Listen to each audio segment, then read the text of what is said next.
இந்த மேட்ச் இல்லைனா அடுத்த மேட்ச் ஆட போகிறாங்க. அதனால் இந்தியா என்ன சொத்தையா? ஃபைனலில் சோக் பண்ணாமல் இருந்தாங்கன்னா கண்டிப்பாக ஜெயிப்பாங்க. நம்மளுக்கு தான் அவங்க ஈக்குவலே இல்லை, நம்ம ஏன் அவங்கள பற்றி பேசணும்? பாகிஸ்தான் இப்போ வந்து நம்ம இந்தியா டீம் கூட வந்து விளையாட மாட்டோம் அப்படின்னு சொல்லிட்டு பாய்காட் பண்ணியிருக்காங்க. ஆக்சுவலி இது நல்ல விஷயமா பார்க்குறீங்களா இல்லை ஸ்போர்ட்ஸ்மேன்ஷிப்பே இல்லைன்னு நினைக்கிறீங்க? ஸ்போர்ட்ஸ்மேன்ஷிப்பாகவே இல்லை. ஏன்னா டீமாகவே மொத்தமாக அந்த நாடோட சேர்ந்து அவங்க வந்து இந்தியா கூட விளையாட மாட்டோம் அப்படின்னு மறுக்கிறாங்க. பட் இந்தியாவில் வந்து இப்போ 20 எடுத்துக்கிட்டா ஃபஸ்ட்டு இந்த டீமோட இந்தியா 20 டீம் இப்போ செம ஃபார்மில் இருக்காங்க. இப்போ பேட்டிங் ஆர்டரும் சரி, பவுலிங் ஆர்டர்லையும் சரி. பவுலிங்கில் 5 பேர் இருக்காங்க, ஆல்ரவுண்டர் 2 பேர் இருக்காங்க. சிவந்துபே இருக்காரு, ஹர்திக் பாண்டியா இருக்காரு. அவங்க வந்து செம ஆல்ரவுண்டர். அவங்களாம் இன்னைக்கு வரை இந்த மாதிரி 20 டீமில் வந்து இந்த மாதிரி ஆல்ரவுண்டர் நம்ம பார்த்தே கிடையாது. ஆனால் செம ஆல்ரவுண்டர். பேட்ஸ்மேனும் 7 பேட்ஸ்மேன் வரைக்கும் செமையாக இருக்கிறாங்க. இந்தியா டீம் சூப்பராக இருக்குது. பாகிஸ்தான் வந்தாலும் நம்ம தான் ஜெயிப்போம். அது வந்து ஸ்போர்ட்ஸ்மேன்ஷிப்பே கிடையாது.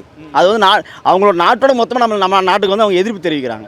அதனால தான் வேறு நம்ம வந்து எப்போயும் ஸ்போர்ட்ஸ்மேன்ஷிப் நம்ம வந்து ஸ்போர்ட்ஸ்மேன்ஷிப்பாக நம்ம பார்த்துட்டு இருக்கோம். அது அவங்க பார்க்குறது இல்லை. அவங்க இனிமேல் நம்ம துரோகியாக தான் பார்த்துட்டு இருக்காங்க. ஆப்போனன்ட் டீம் வந்து ஸ்போர்ட்ஸ்மேன்ஷிப்பாக நடந்திருந்தால் நம்மளும் கண்டிப்பாக நடந்திருப்போம்.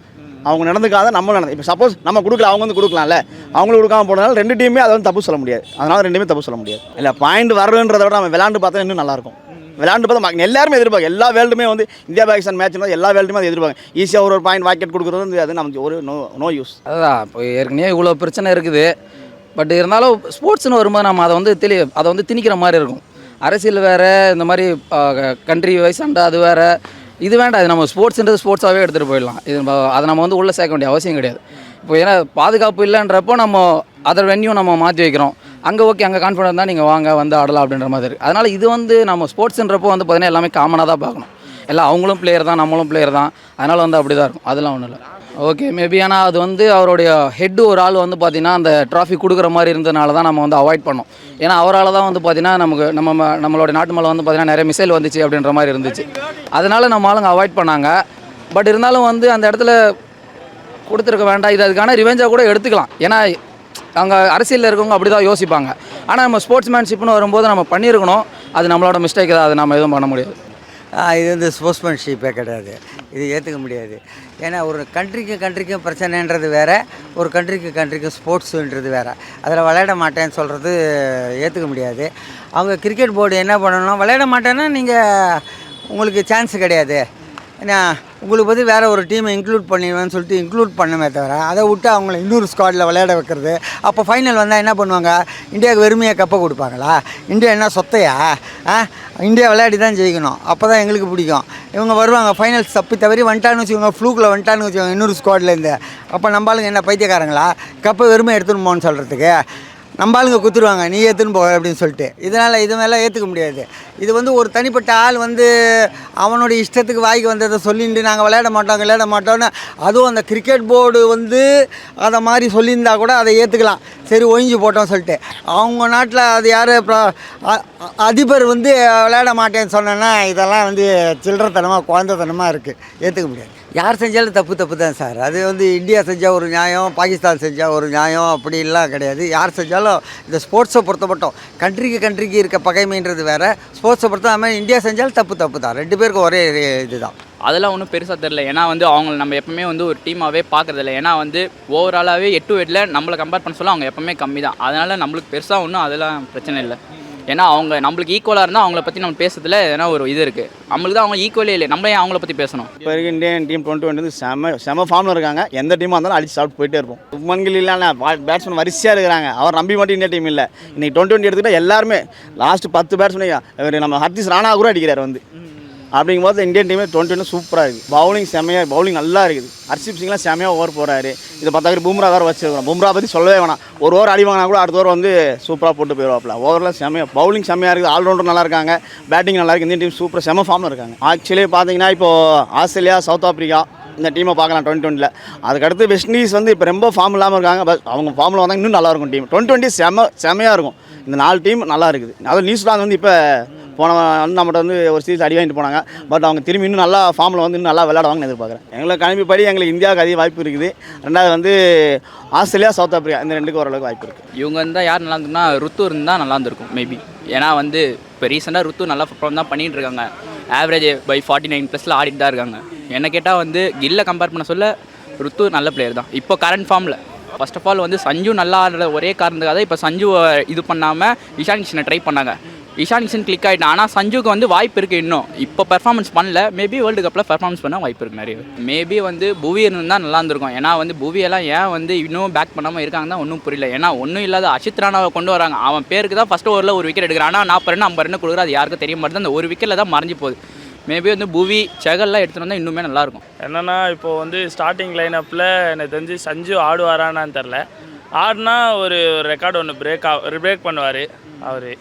ஏன்னா first Indians to score Suresh Raina ஒரு வேர்ல்டு கப்பில் T20 அடிச்சிருக்காரு. அவரே சொல்லியிருக்காரு T20 world cup century Sanju Samson தான் அடிப்பார். இவ்வளோ பேர் நல்லா விளாட்றாங்க. அபிஷேக் சர்மா, இஷான் கிஷன், சூரியகுமார் யாதவ் மேலே கூட நம்பிக்கை வைக்கல, அவர் அடிப்பார்னு சொல்லியிருக்காரு. ப்ரோ அவர் அப்பத்துலேருந்தே ஃபார்மில் தான் இருந்தார் ப்ரோ. ஒரு டபுள் 100 அடிச்சார். ஆஸ்திரேலியா கூட ஒரு 85 இன்னும் சம்திங் அடிச்சிருப்பார். அப்படி இருந்தும் அவர் வேர்ல்டு கப்பில் சான்ஸ் கிடைக்காம அவர் கான்ட்ராக்ட்லாம் கேன்சல் ஆகும். அவர் டொமஸ்டிக்கில் போய்ட்டு கம்பேக் கொடுத்து இப்போ வந்திருக்காரு. நல்லா தான் ஆடுவார் அவர். எப்பயுமே நல்லா தான் ஆடுவார். எல்லாருமே கேம் வந்து என்னென்னா சிக்ஸர் கேமாக ஆகிடுச்சு. இப்போ ஸ்டார்டிங்லேருந்து இன்டென்ட் அவங்க பிளேஸை யாரும் ரீப்ளேஸ் பண்ணக்கூடாது. 6 4 தான் அடிச்சு தான் ஆடணுன்ட்டு ஆடுறாங்க. போலிங் எனக்கு தெரிஞ்சு ஹர்ஷதீப் பிக் ஆனார்னா செம போலிங் தான் ப்ரோ. ஹர்ஷதீப் பிக் ஆனார்னா பும்ரா ஹர்ஷதீப் பார்த்துப்பாங்க. பாண்டியாவும் ஓரளவுக்கு டீசெண்டாக தான் போடுறாரு. ஹர்ஷத் ராணா வேண்டாம் ப்ரோ. அவர் அவ்வளோவுக்கு ஃபார்ம்லாம் இல்லை. பேட்டிங் ப்ரோ யாருக்கு வேணால் கிளிக் ஆகலாம் ப்ரோ. அந்த சமயத்தில் புவனேஸ்வர் குமார் கிளிக் ஆனார் ஒரு டைமில். பேட்டிங்கில் ஒரு 50 அடிச்சிருக்காரு. அப்படின்னு பார்த்தோன்னா தீபக் சார் கூட தான் கிளிக் ஆனார்.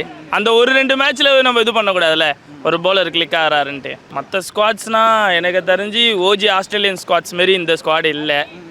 சவுத் ஆஃப்ரிக்கா, நியூசிலாண்டு, இங்கிலாந்துலாம் செம்மையாக தான் இருக்காங்க. எல்லாருமே ஹிட்டிங் எபிலிட்டி தான் ப்ரோ. இப்போ பெத்தல்லாம் வந்து பார்த்தீங்கன்னா ஒரு நல்ல ஒரு ஸ்பின்னிங் ஆல்ரவுண்டரு. அவர்லாம் ஒரு நல்ல இம்பேக்ட் கொடுப்பாரு மேட்ச்சில். இந்தியன் கண்டிஷன்ஸில் ஃபாரின் பிளேயர்ஸ் நல்லா ஆடுவாங்களான்னு கணிக்க முடியாது. எனக்கு தெரிஞ்சு இந்த ஏஷியா கான்டினென்டலில் இருக்கிறவங்க நல்லா விளையாடுவாங்க. ஃபைனல் வருவாங்கன்னா சவுத் ஆஃப்ரிக்கா, இந்தியா தான் மறுபடியும் வருவாங்க. இந்தியா தான் ஜெயிக்கணும். ஏன்னா ஒரு மூணாவது கப் அடிப்பாங்க. ஹோம் டீம் நடத்தினதே யாரும் ஜெயிச்சது இல்லைன்னு சொல்கிறாங்க. அதையும் பிரேக் பண்ணுவாங்க. நம்மக்கிட்ட ஃபார்ம் நல்லா இருக்குது. ஃபைனலில் சோக் பண்ணாமல் இருந்தாங்கன்னா கண்டிப்பாக ஜெயிப்பாங்க. ஆவரேஜாக நம்ம வந்து பார்த்திங்கன்னா 200க்கு மேலே அடிக்கிறோம். அதனால் வந்து பார்த்திங்கன்னா பவுலரும் வந்து பார்த்திங்கன்னா ஓப்பனிங்லேயே நம்ம அக்ஷதீப் இருக்கட்டும் எல்லாருமே வந்து பார்த்திங்கன்னா நல்லா போடுறாங்க, நல்லா விக்கெட் எடுத்துடுறாங்க. அதனால் வந்து இப்போ வந்து நம்ம நெக்ஸ்ட்டு நம்ம தொடர்ச்சியாக வந்து யாரும் இது வரைக்கும் அடித்ததில்லை. தொடர்ச்சியாக நம்ம அடிக்கிறதுக்கு வந்து நிறைய வாய்ப்பு இருக்குது. இது ரொம்ப சூப்பராக இருக்குது. நம்ம தான் அடிப்பன்ற ஒரு நம்பிக்கை இருக்குது. அவருக்கு வந்து பார்த்திங்கன்னா எல்லா பேட்ஸ்மேன், அதாவது நம்ம பேட்ஸ்மேனு அப்படின்னு வரும்போது ஒரு மேட்ச் அவங்களோட டேவாக இருக்கலாம், இல்லை அடுத்த மேட்ச் இல்லை அப்படின்ற, அதனால் நம்ம அதை ஜட்ஜ் பண்ண முடியாது. இந்த மேட்ச் இல்லைனா அடுத்த மேட்ச் ஆட போகிறாங்க. அதனால் நம்ம கான்ஃபிடென்ட் வைக்கலாம். நல்லா தான் இருக்குது. அவரும் நல்லா தான் பண்ணிகிட்டு இருந்தார். இப்போ அவருக்கு வந்து பார்த்திங்கன்னா இல்லை. அதனால் இது கொஞ்சம் ஓகே தான் நமக்கு. சப்போஸ் ஒரு மேட்ச் இல்லைனாலும் நமக்கு வந்து பார்த்திங்கன்னா இப்போ நம்ம வார்ம் அப் மேட்ச், நேற்று நடந்த வார்ம் அப் மேட்ச்சில் கூட வந்து பார்த்திங்கன்னா இஷான் கிஷன் நல்லா பண்ணார். கம்மி பாலில் 50 போட்டு போனார். அந்த மாதிரி நம்ம மாற்றி கூட அடிக்கலாம். அது ஒன்றும் பிரச்சனை இல்லை. நல்ல ஸ்குவாடு தான். இப்போ கில்லு உள்ளே வரும்போது வந்து பார்த்திங்கன்னா அவரோட ஆர்டரை மாற்றி ஆடும்போது தான் அவரால் கொஞ்சம் பர்ஃபார்மன்ஸ் கொடுக்க முடியல. இப்போ அவரோட ஆர்டர் வந்திருக்கு. அது கொஞ்சம் ப்ராக்டிஸ் பண்ணி அனலைஸ் பண்ணுறது கொஞ்சம் லேட் ஆகும். ஸோ அதனால் வேணால் இப்படி இருக்கலாம் அப்படின்ற மாதிரி இருக்குது. ஏஸ் ஆமாம், அது வந்து அவருடைய 2.2 அவரோடது. ஏன்னா இதுக்கு முன்னாடி வந்து பார்த்தீங்கன்னா ஒரு பேஸில் அவர் அந்த மாதிரி தான் இருந்தார். அவர் தான் வந்து பார்த்தீங்கன்னா வேர்ல்டு கப் ஸ்குவாடுக்கே வர வேண்டியதாக இருந்துச்சு. அந்த ஸ்குவாட் வந்து பார்த்தீங்கன்னா மிஸ் ஆகிடுச்சு. அது ஒரு சில ரீசனால் மிஸ் ஆகிடுச்சு. ஆனால் இந்த டைம் வந்து பார்த்தீங்கன்னா அவர் வேறு லெவலாக இருக்கார். அவர் தான் வந்து பார்த்தீங்கன்னா ஓப்பனிங் பவர் பில்லை பிரித்து மேறார்.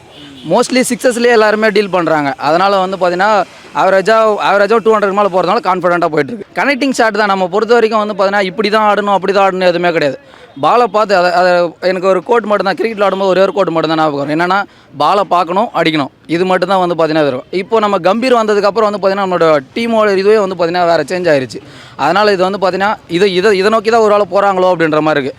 எல்லா பாலுமே பால் தெரியுதா அடி, அவ்வளோதான். இந்த அடின்றது மட்டும்தான் இருக்குது. அதனால் நல்லா பவராக இருக்குது, நல்லாயிருக்கு. டில் 9th வரைக்குமே நல்ல பேட்டிங் ஆர்டர் இருக்குது. ப்ளஸ் பவுலிங்லேயுமே நம்ம நல்லா டாமினேட் பண்ணிட்டு தான் வந்துட்டுருக்கோம். நல்ல ஒரு டீம் போயிட்டுருக்கு. இப்போ கொண்டு வந்துட்டாங்க. அந்த எல்லாமே சர்ச்சை இருந்தாலுமே இப்போ அவர் ப்ரூவ் பண்ணிட்டாருன்றப்போ நம்ம ப்ரூவ் பண்ணாமல் இருந்திருந்தால் நம்ம எதனா திரும்ப கொஸ்டின்ஸ் பண்ணிட்டு இருக்கலாம். ப்ரூவ் பண்ணிட்டாரு. அவர் விக்கெட்ஸும் எடுக்கிறாரு. ப்ளஸ் பேட்டிங்கில் எங்கே சப்போர்ட்டும் ஒரு 2-3 டைம்ஸ் ஆடி கொடுத்துட்டாரு. ஸோ நல்லா தான் இருக்குது. அதனால் ஒன்றும் பிரச்சனை இல்லை. அது கொடுத்துருக்காங்க. அது எல்லாமே கான்ட்ரவர்சி எல்லாமே ஃபஸ்ட்டு இருந்தது எல்லாமே கரெக்டு தான். ஏன்னா அவ்வளோ ஹைப் கொடுத்து நம்ம கொண்டு வரணுன்றது இல்லை. ஏன்னா நிறைய பிளேஸ் இருக்காங்க. வெளியில் இருக்கும்போது நம்ம எவ்வளோ ஹைப், ஏன்னா இப்போ சமி இவங்க எல்லாமே நல்லா பெஸ்ட் பவுலர்ஸு. பட் அவங்களெலாம் ட்ராப் பண்ணி இவங்களை கொண்டு வரணுன்றப்போ, ஒரு சமி இவங்க எல்லாத்தையும் ட்ராப் பண்ணி ஹர்ஷத் ராணாவை கொண்டு வரணுன்றப்போ தேவையில்லைன்னு இருந்துச்சு. பட் அதுக்கப்புறம் ஒரு 2 or 3 மேட்ச் ஃபெயில் ஆனாலும் அதுக்கப்புறம் கம்பேக் கொடுத்து பண்ணிகிட்டு இருக்காரு. ஸோ எனிவே யங்ஸ்டர் தான், நம்ம சப்போர்ட் பண்ணி ஆகணும். இப்போ சூரியகுமார் யாதவுமே லாஸ்ட் இயர் ஃபுல்லாகவே விளையாடவே இல்லை. ஸோ நம்ம இதை வச்சு நம்ம ஒரு பிளேயரை வந்து சொல்ல முடியாது நல்லா விளையாடலை அப்படின்னு. இதுக்கு முன்னாடி அவர் கன்சிஸ்டன்ஸாக 100s அடிச்சிருந்தார். ஸோ அதுக்கப்புறம் அவரை எதுக்கு ட்ராப் அவுட் பண்ணாங்க, எதுக்கு 5th ஆர்டருக்கு கொண்டு போனாங்க அப்படின்றதெல்லாம் மேபி அது அவங்களோட ரீசன். அதுலேருந்து வந்திருக்காங்க அப்படின்றப்போ இந்த 5 மேட்சை வச்செல்லாம் நம்ம வந்து எதுவுமே கன்சிடர் பண்ண முடியாது. சிஎஸ்கே வரார் இல்லையா, பார்க்க தான் போகிறோம். குவாலியே இல்லாமல் இருந்தார். இந்த சஞ்சு சாம்சனோட ஃபார்ம் சரி கொஞ்சம் டல்லாக இருக்கிறனால அவரோட இன்னிங்ஸ் எந்த அளவுக்கு நாக் பண்ணி உள்ளே வர முடியுமோ அது அவரோட ஃபுல் அண்ட் ஃபுல் அவரோட இதை காமிச்சு தான். இப்போ ஹர்ஷத் ராணா பேசுனீங்க இல்லையா, அது மாதிரி இல்லை. அவரோட பொட்டன்ஷியல் என்னவோ அதை காமிச்சு தான் உள்ளே வந்திருக்காரு. நல்லா இருக்குது பேட்டிங் பார்க்குறது. இது வந்து என்னென்னா பாகிஸ்தான் என்ன மேட்ச் விளாடுது என்ன இதுன்றதை நம்ம மேக்ஸிமம் இப்போ கவனிக்கிறதுக்கான இது இல்லை. இது மூலியமாக வந்திருந்தால் நம்ம கவனிக்கலாம். இதையும் அவங்க ட்ராப் அவுட் பண்ணாங்கன்னா லாஸ் வந்து அவங்களுக்கு தான். ஏன்னா இந்தியா நம்ம எங்கே போனாலும் சரி நம்ம அடிச்சுட்டு வந்துடுவோம். இருக்கிற ஸ்குவாடுக்கு அவங்களால பண்ண முடியாது. நம்ம லாஸ்ட் டைம் ஹேண்ட் ஷேக் பண்ணல அப்படின்னாங்க. அதே மாதிரி நம்ம வந்து இங்கே போய் அதே மாதிரி ஹேண்ட் ஷேக் பண்ணாமல் விளாண்டுட்டு வந்திருக்காங்க. நம்ம விளாட முடியாதுன்னு சொல்லலை, நம்ம இன்னொரு பிளேஸ் கொடுங்க விளாடுங்கன்னு சொன்னோம். இவங்க அதை வந்து பண்ணுறாங்கன்னா அது லாஸ் அவங்களுக்கு தான். எனிவே நமக்கு வந்து வின் மாதிரி தான் அது. ஸ்போர்ட்ஸுன்றதே வந்து என்னென்னா எந்த விதமான பாகுபாடும் இல்லாமல் ஸ்போர்ட்ஸ்மேன்ஷிப்பாக விளாடணும் அப்படின்றதா. அதில் போய்ட்டு நம்ம இங்கே அரசியல் நம்மளோட பாலிடிக்ஸ் இதை எதுவுமே சேர்க்கக்கூடாது. பட் இதுக்கு இப்படியே கண்டினியூ ஆச்சுனாக்கா இப்போ அடுத்தது பங்களாதேஷும் பேசிகிட்டு இருக்காங்கன்னு நினைக்கிறேன். ஸோ அது எல்லாமே கேமுக்கு வந்து நல்லா இருக்காது. அது பொலிட்டிக்கலாக என்னவோ அது வார் என்னவோ அது ஃபேஸ் பண்ணுறது கண்ட்ரி ஃபேஸ் பண்ணிக்கலாம். ஆனால் கேமில் வந்து அதை கொஞ்சம் இன்வால்வ் பண்ணக்கூடாது. அதுக்கு முன்னாடி இல்லாமல் இருந்துச்சு, இப்போ கொஞ்சம் அதிகமாக்கிட்டாங்க. இப்போ வந்து நான் என்னத்த சொல்கிறேன், யாருக்கும் போலிங் இல்லைன்னு நினச்சிக்கிறதா இல்லை கிரவுண்டெல்லாம் ரொம்ப குட்டி குட்டியாக இருக்குதுன்னு நினைக்கிறதா ஒன்றுமே புரியல. சும்மா 240 அடிக்கிறதும் 270 அடிக்கும். ஒரு டெஸ்ட்டில் 125 ரன்னு வந்து 180 ஓவர் இருக்குது. 180 ஓவரில் 125 ரன் அடிக்க தெரியல, ஆள் விட்டாரானுங்க. இங்கே வந்து உக்காந்துட்டு 280 260 240 வந்து திஸ் இஸ் ஒரு இது வந்து நேச்சுரல் கிரிக்கெட் மாதிரி ஏற்றுக்க முடியாது. பட்டா பாக்கியம் இது ஏதோ விளையாடுறாங்க, அதில் தப்பிச்சிடுறாங்க, அவுட் ஆகிடுறாங்க, இல்லைன்னா அடிச்சிடுறாங்க. அப்படி தான் ஏற்றுக்க முடியுமே தவிர எவன் ஒருத்தன் டெஸ்ட்டில் சூப்பராக விளையாடுறான் அவன் தான் ஒரிஜினல் பிளேயர் என்னுடைய கால்குலேஷனில். இங்கே டெஸ்ட்டில் விளையாட மாட்டான், இதில் விளையாட மாட்டான்னு இதில் வந்து கோடியாக பணம் கொடுக்கறதுனால இவங்க எல்லாமே வந்து 2020 தான் கான்சென்ட்ரேட் பண்ணுறாங்க. யார் டெஸ்ட்டில் நல்லா விளையாடுறாங்களோ அவங்கள தான் 2020 ஸ்குவாடில் எடுப்போன்ற சட்டத்தை கொண்டு வந்தால் தான் இவங்களாம் உருப்படியாக டெஸ்ட்டில் விளையாடுவானுங்க. இல்லைன்னா டெஸ்ட்டில் விளையாடவே மாட்டானுங்க. டெஸ்ட்டு போடவே வேணாம். ஆமாம், 50 ஓவர் 20 ஓவர் வண்டி போகிறோம், டெஸ்ட்டு போட வேண்டிய அவசியம் இல்லை சார். இது வந்து நான் என்ன சொல்கிறேன், இப்போ விளையாடுற ப்ரிலிமினரி மேட்செல்லாம் வச்சு எதுவும் டிசைட் பண்ண ஒரு 4-5 மேட்ச் போட்டோம், என்ன நடக்குது ஏது நடக்குதுன்னு பார்த்தா அதுக்கப்புறம் தான் சொல்ல முடியும் சார். இப்போ எப்போவுமே ஆஸ்திரேலியா தான் அது. ஏன்னா ஆஸ்திரேலியா வந்து எப்படின்னா இப்போது எல்லாருமே வந்து மொக்கையாக இருந்தாலுமே ஆனால் ஆஸ்திரேலியா பொறுத்தவரைக்கும் நல்ல டீம் தான். என்ன தான் வந்து நிறைய பேர் உள்ளே ஆடலனாலுமே ஆஸ்திரேலியா இந்த பேருக்கு தான் எப்போவுமே மவுஸ். ஒரு சைடு வந்து ஆஸ்திரேலியா போக வாய்ப்பு இருக்குது, இன்னொரு சைடு மேபி இந்தியா நல்லா பெர்ஃபார்மன்ஸ் பண்ணால் பேட்டிங்கை தவிர போலிங் நல்லா கான்சன்ட்ரேட் பண்ணி போட்டால் இந்தியா போக வாய்ப்பு இருக்குது. என்னோட கணிப்படி பார்த்தீங்கன்னா ஃபைனல்ஸ் வந்து இந்தியா இங்கிலாந்து தான் வரும்னு நினைக்கிறேன். இங்கிலாந்து வந்து பார்த்தீங்கன்னா இப்போ பெத்தேல் வந்து பார்த்தீங்கன்னா அவர் வந்து பார்த்தீங்கன்னா ஸ்பின்னு அதிகமாக நம்ம போட்டு பார்த்துருக்க மாட்டோம். ஆனால் இப்போ ரீசெண்டாக நடந்த மேட்ச்சில் வந்து பார்த்தீங்கன்னா 4 விக்கெட்டுக்கு 11 ரன் தான் கொடுத்துருந்தாரு. அது ஒரு நல்ல இதுவாக இருந்துச்சு. அதேமாதிரி வந்து பார்த்தீங்கன்னா நம்ம அசால்ட்டு வந்து பார்த்தீங்கன்னா 300 கிராஸ் பண்ணார். அப்படின்றப்போ வந்து பார்த்தீங்கன்னா அந்த டீம் அப்போவே அவர் 100 அடிக்கவும் இவங்க வந்து கை கொடுத்து 300 கிராஸ் பண்ணுறதே பெரிய விஷயம். அதுக்கு நம்ம ஓடியில் கிராஸ் பண்ணுறதே பெரிய விஷயம். T20 கிராஸ் பண்ணுறாங்கன்னா நல்ல பவர் இருக்குது அவங்ககிட்டயும். என்னை பொறுத்த வரைக்கும் வந்து பார்த்தீங்கன்னா ஃபைனலுக்கு வரது யார் இருப்பாங்கன்னா இந்தியாவும் இங்கிலாண்டும் தான் இருப்பாங்க. சவுத் ஆஃப்ரிக்கா வரும். ஏன்னா லாஸ்ட் டைம் நம்மக்கிட்ட அவங்க லூஸ் பண்ணாங்க. ஸோ அவங்ககிட்டயே அந்த பொட்டன்ஷியல் இருக்குது. ஸோ சவுத் ஆஃப்ரிக்கா வரும்.